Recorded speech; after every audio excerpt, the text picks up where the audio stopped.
El 14 de mayo, nuestra Iglesia Católica recuerda al apóstol San Matías.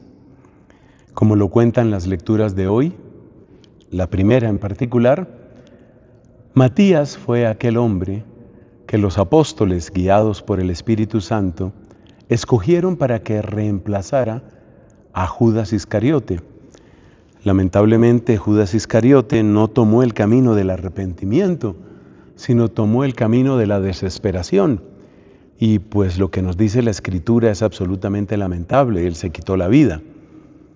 Bueno, pues, como había un plan de Dios en que fueran 12 los apóstoles, en memoria y en continuación de las 12 tribus de Israel, porque la iglesia está llamada a ser el nuevo Israel, entonces había que completar el número de los 12, la iniciativa la toma Pedro, y finalmente, con la guía del Espíritu, repito, eligen a San Matías para que sea ese 12º apóstol.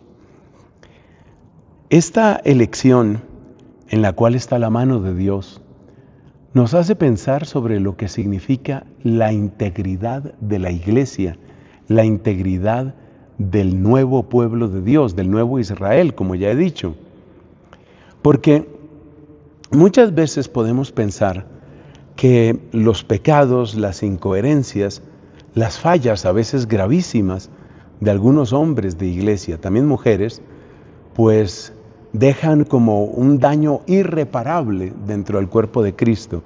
Y en cierto sentido es así, pero a ver, solo en cierto sentido. Porque aquí conviene recordar una imagen que no sé a qué sacerdote le escuché hace mucho tiempo.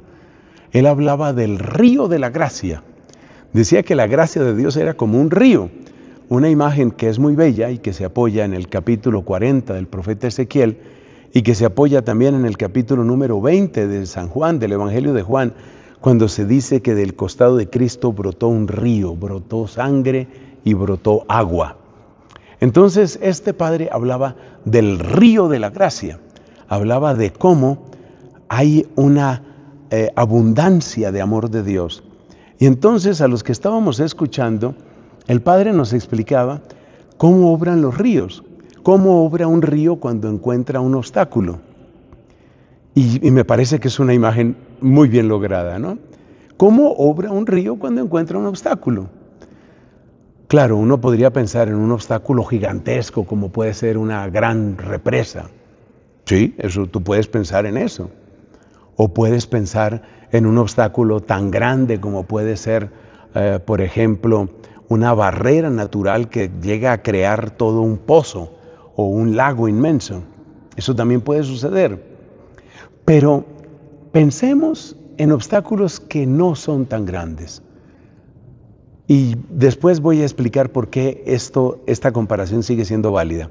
Entonces, aquí viene el río, aquí el río va corriendo, es un río impetuoso y se encuentra con un obstáculo. Ese obstáculo puede ser, por ejemplo, un montículo, una colina que hay ahí. El obstáculo no logra detener el río. El río busca otro camino, por ejemplo, a la derecha, a la izquierda, y va cubriendo ese montículo, esa colina.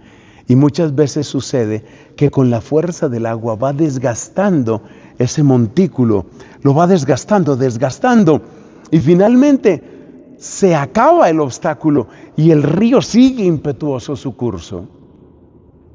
Entonces, eso es lo que hace la gracia de Dios. La gracia de Dios no se detiene por un montículo.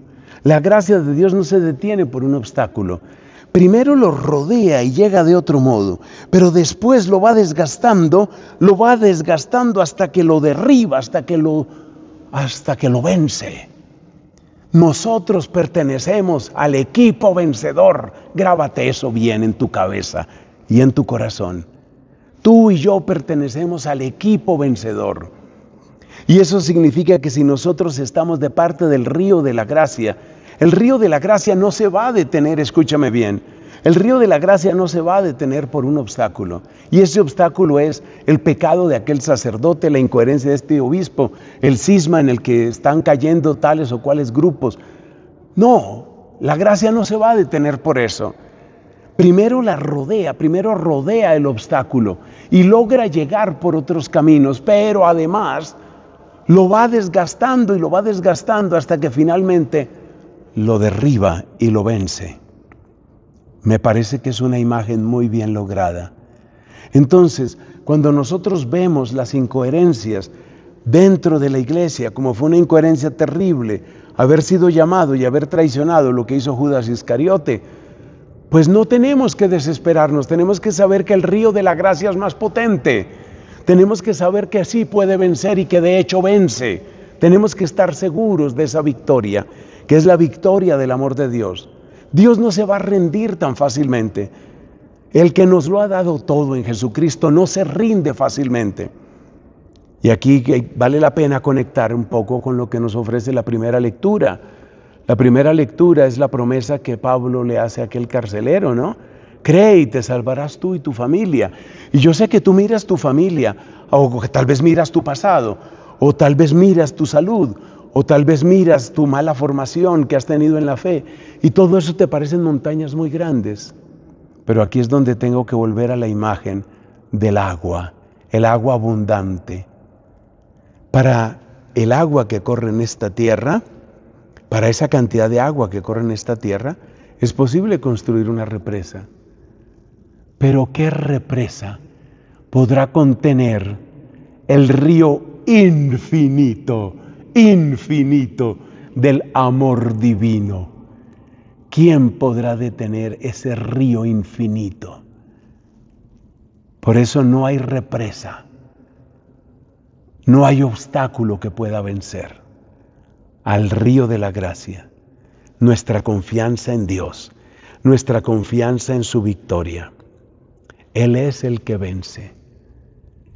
Él es el que triunfa.